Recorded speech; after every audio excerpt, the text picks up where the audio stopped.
There's a question that almost nobody asks, but it might be the most important question in American economic history. Not how did America get rich, but how did America get ordinary? How did this country look at a world that had always been divided between the very wealthy and everyone else and say, no, we're going to build something different? How did a country of immigrants, of factory workers, of farmers' sons decide that a man who punched a clock should be able to own a house, send his kids to college, take a vacation, and retire with dignity? That wasn't normal. That had never been normal anywhere in the history of the world. And the story of how America pulled it off, and what it cost, and why it's slipping away, that's the story we're telling today. I want to be honest with you about something before we start. This story is one of the greatest policy achievements in modern history, and it is also a story of deliberate exclusion, of doors that were opened for some and bolted shut for others. The full story requires both of those things to be true at the same time, because the real lesson here isn't just that America built a middle class, it's that America proved it could be done, and then, slowly, chose to stop doing it. So let me take you back to the beginning, because to understand how remarkable this was, you first need to understand the world that existed before it. At the start of the 20th century, in America and everywhere else in the industrialized world, the economic landscape was brutally simple. You were either wealthy or you were not. There was no real in-between. Industrial workers in America's cities and mills lived in conditions that would shock most Americans today. Long hours, dangerous workplaces, no safety net if you got injured, no pension when you aged out, nothing. The idea that a factory worker might own a home, accumulate savings, or send a child to university was for most people a fantasy. Class was largely fixed. The son of a laborer became a laborer. Economic mobility existed, but it was the exception, not the structure. This was not unique to America. It was simply how economies had always worked. The wealthy few sat atop a vast pyramid of people who worked for subsistence and hoped for better days. And then, over the course of about 3 decades, America decided to blow up that pyramid. The first crack in the old order came during the Great Depression, and you have to understand just how catastrophic that period was to understand why what followed was possible. By the early 1930s, the unemployment rate had reached staggering levels. Families who had believed in hard work and self-reliance found themselves in breadlines. The old mythology that anyone who tried hard enough would be fine had collapsed in the most visible public way imaginable. And that collapse created the political conditions for something new. Franklin Roosevelt's New Deal in the 1930s planted the seeds that would eventually grow into the American middle class. The Social Security Act of 1935 created the first real safety net for elderly Americans. The National Labor Relations Act of that same year gave workers the legal right to organize, to form unions, to bargain collectively. These were not small gestures. They were the government saying, for the first time in American history, that workers had rights that employers were legally obligated to respect. According to the U.S. Treasury Department's analysis of labor history, union membership spiked dramatically in the years following that legislation. By the early 1940s, roughly a third of the American labor force was unionized. And unions negotiated for things that working families had never been able to demand before. Wages that went up, healthcare benefits, pensions, protections against arbitrary firing. A man working an assembly line in Detroit or a steel mill in Pittsburgh was suddenly able to negotiate for a life with real stability. That was new. That was genuinely new. But the thing that truly launched the American middle class, the single piece of legislation that economists and historians keep coming back to, the law that changed everything, was signed on June 22, 1944, just 2 weeks after D-Day, with American soldiers still fighting on the beaches of Normandy. President Franklin Roosevelt signed the Servicemen's Readjustment Act. Most people know it by a shorter name, the GI Bill. and I want to spend some real time here, because this story deserves to be told in full, including the parts that complicate the picture. When the war ended and nearly 16 million American veterans came home, the country faced a genuine crisis of transition. These were men who had given the best years of their lives to the military. Many of them had grown up during the Depression. Many of them had left school at 15 or 16 to help support their families. They had low skills, interrupted educations, and exactly zero savings. The fear in Washington was real, that this massive return of veterans would flood the labor market, crash wages, and recreate the kind of mass unemployment that had defined the 1930s.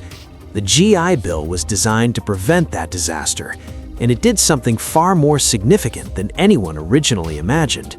Here is what the bill actually did. It provided funding to cover tuition for veterans who wanted to attend college, vocational school, or finish high school. It offered low-interest home loan guarantees that allowed veterans to purchase homes with little or no down payment. It provided small business loan guarantees for those who wanted to start their own companies. And it offered unemployment compensation while veterans transitioned back to civilian life. According to the National World War II Museum, within 12 years of the bill's passage, close to 8 million veterans had taken advantage of its educational benefits. Among those, roughly 2.5 million used the bill to attend colleges or universities. This, at a time when before the war, only about 1 in 3 Americans had finished high school, and college was considered the exclusive preserve of the wealthy. The Saturday Evening Post, in its historical analysis of the GI Bill, noted that before the war, only about 40% of Americans owned their homes. By the time the post-war boom reached its peak, that number had risen to around 60%. In 1946, housing starts jumped dramatically as veterans used the new loan guarantees. The economy that had been drained and constricted by 15 years of depression and war suddenly had millions of new homeowners, millions of new college graduates, millions of new families buying refrigerators and cars and washing machines. And here is what makes this so remarkable from a historical standpoint. It worked. The dire predictions about unemployment never materialized. According to records cited by scholars at Cornell University, less than 20% of veterans even needed to take advantage of the unemployment benefits because the educated, skilled, home-owning veterans moved almost immediately into a booming post-war economy. And then there was Levittown. If the GI Bill was the financial mechanism, Levittown was the physical manifestation of what middle-class life could look like. On Long Island in 1947, a developer named William Levitt broke ground on what would become the most famous housing development in American history. Levitt did not invent the suburb, but he industrialized it. He applied assembly line production methods inspired by auto manufacturing to home building. His crews broke down the construction of a house into a series of carefully sequenced steps, and teams moved from lot to lot, each doing their one specialized task.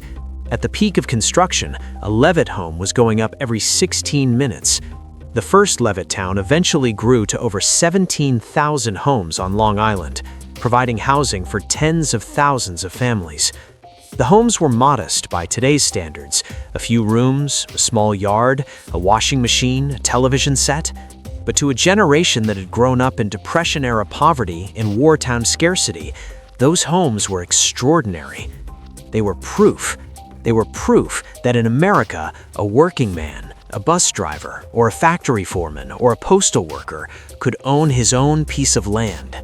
That his wife could have a modern kitchen, that his children could grow up in a neighborhood with schools and swimming pools and a sense of permanence. William Levitt himself was famous for saying, as quoted in historical accounts of the period, "We are not builders, we are manufacturers." And in a sense, he was manufacturing the middle class, house by house, block by block, across the American landscape. But here is the part where honesty demands we slow down and look directly at what happened. And this part of the story matters because it explains patterns in American economic inequality that we still live with today. The GI Bill, on paper, applied to all veterans regardless of race. The text of the law did not discriminate, but the implementation did. Throughout the South, black veterans who attempted to use the educational benefits were steered toward menial jobs by local administrators. Historically, black colleges and universities received no additional funding to accommodate the surge in demand.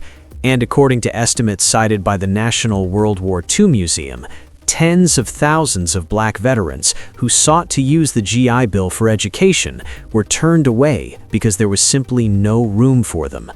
The home loan provisions were even more catastrophically unequal. Banks routinely refused mortgages to black veterans. The Federal Housing Administration had for years used a system of neighborhood grading that effectively categorized black and mixed-race neighborhoods as high risk, making federally backed mortgages unavailable in those areas, a practice known as redlining. And Levittown itself, William Levitt refused to sell homes to people of color. The racial covenants in the original deeds were explicit. By the early 1950s, Levittown was tens of thousands of people and essentially no black residents. The machinery that built the white American middle class was, at the same time, legally and deliberately excluding black Americans from participating in that wealth building. The generational consequences of that exclusion in home equity, in inherited wealth, in access to good school districts are still measurable today. That context matters. Celebrating what was built does not require pretending that it was built for everyone, or that the injustice was incidental rather than structural. And yet, even with those very real and very serious qualifications, what happened in America between the late 1940s and the early 1970s was something the world had never seen before. Historians and economists who study this period sometimes refer to it as the golden years of the American middle class, roughly from the late 1940s through the early 1970s.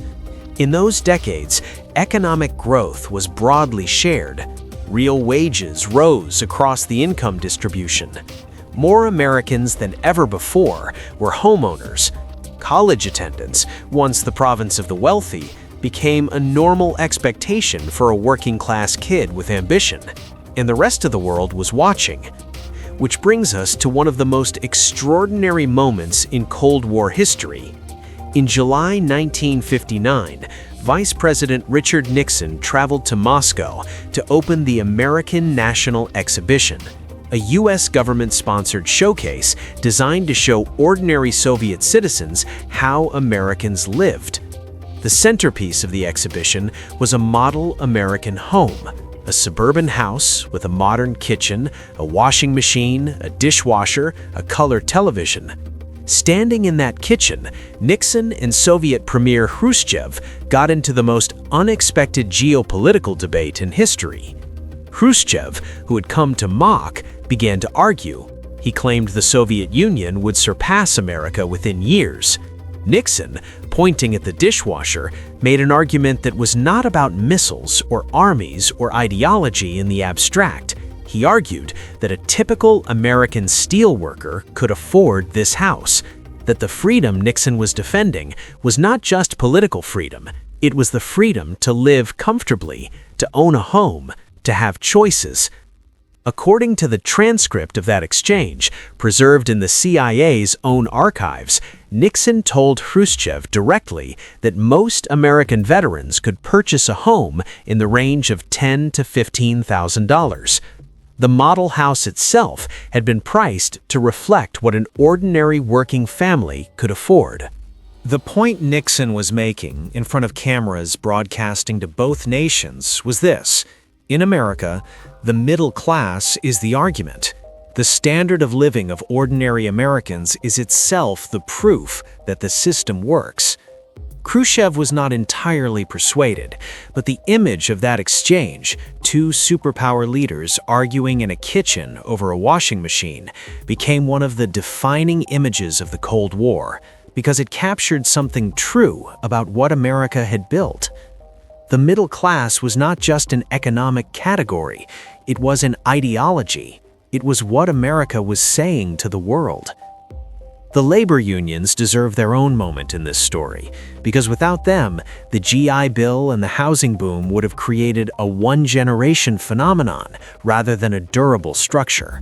What sustained the middle class through the 1950s and 1960s was the wage floor that organized labor had helped create. When roughly a third of American workers were union members, a level that peaked in the 1950s, according to the Treasury Department's labor analysis, those unions negotiated wages and benefits that effectively set a baseline for what working-class families could expect. The agreements won by unions in major industries created a cascade effect across the economy. A factory worker in an auto plant who got a raise and a pension didn't just improve his own situation, he improved the situation of every business in his town that depended on working people having money to spend. John F. Kennedy's famous line about a rising tide lifting all boats was, for this period of American history, genuinely descriptive of what was happening. Real incomes rose broadly and consistently. The gap between rich and working class was not eliminated, but it was genuinely compressed in ways that had never happened before and have not been replicated since. And this is where the story takes a turn that should make every American think carefully about what was built and what was allowed to erode. The numbers from the Pew Research Center are striking in their clarity. In 1971, according to Pew's analysis of government data, 61% of Americans lived in middle-class households. By 2023, that number had fallen to 51%, a 10-point drop over 5 decades. The share of aggregate household income held by the middle class fell from 62% in 1970 to 42% by 2020. Upper-income households went from holding 29% of aggregate income to 50% over the same period. These are not abstract statistics. They describe a structure that was built deliberately through policy and then allowed to weaken also through policy. The decline of union membership, the globalization of manufacturing, the stagnation of the minimum wage in real terms, the rising cost of college, the soaring price of housing, these are the mechanisms by which the middle-class project that America invented began to contract. This doesn't mean the economy got worse in every way. Many Americans moved into higher income brackets. The picture is complicated, as honest analysis of it must be. But the broad, accessible, one generation from poverty to stability version of the American middle class, that is harder to achieve now than it was in 1965. And here's the part that gets me every time I sit with this story. The middle class was not a natural phenomenon. It did not arise from the invisible hand of the market operating on its own. It was built. It was consciously, deliberately, expensively built through a combination of government investment, labor laws protecting workers, access to education, and subsidized home ownership. The GI Bill, the labor laws, the housing policies, Levittown, these were choices, collective choices that a country made about what kind of society it wanted to be. Before America, no country had ever created a mass middle class, a stable, comfortable, property-owning, college-educated working population that identified not as laborers resentfully separated from the ruling class, but as participants in a shared prosperity. That was the invention. That was what America gave the world, not just as a model to envy, but as a proof of concept. I'll see you then. A demonstration that it was possible to build an economy where the person who builds the houses can afford to live in one, where the person who assembles the car can afford to drive one, where the son of an immigrant factory worker can go to college and become an engineer. That ideal was never perfectly realized. The exclusions were real and consequential, but the ideal itself and the policy architecture that gave it substance was genuinely without precedent. That's worth knowing. That's worth sitting with. And it's worth asking in every generation whether we're doing the work to keep it alive. So here's what I want to leave you with. The middle class is often talked about as though it's a natural feature of American life, something that just exists, like the geography or the flag. It isn't. It was invented here. It was built by a specific set of decisions made by specific people in specific historical moments. A bill signed in 1944, a housing development broken ground in 1947, a labor law passed in 1935, a debate held in a Moscow kitchen in 1959. It required investment, it required political will, and it required generation after generation people who understood that the real measure of a country isn't the wealth of its richest citizens, but whether an ordinary family can build a stable life. That story is worth knowing. That standard is worth fighting for. If this story made you think differently about how your own family got where it is, share this video. There's a good chance someone in your family tree used a GI Bill loan, or lived in a suburb, or worked at a union shop, and never knew they were part of one of the greatest experiments in economic history. And if you want more American history that never made it into your textbooks, the real story, the complicated story, the story worth knowing, subscribe and hit the bell. Next time, we're going into a chapter of American history that almost nobody knows, and once you hear it, you will not be able to stop thinking about it.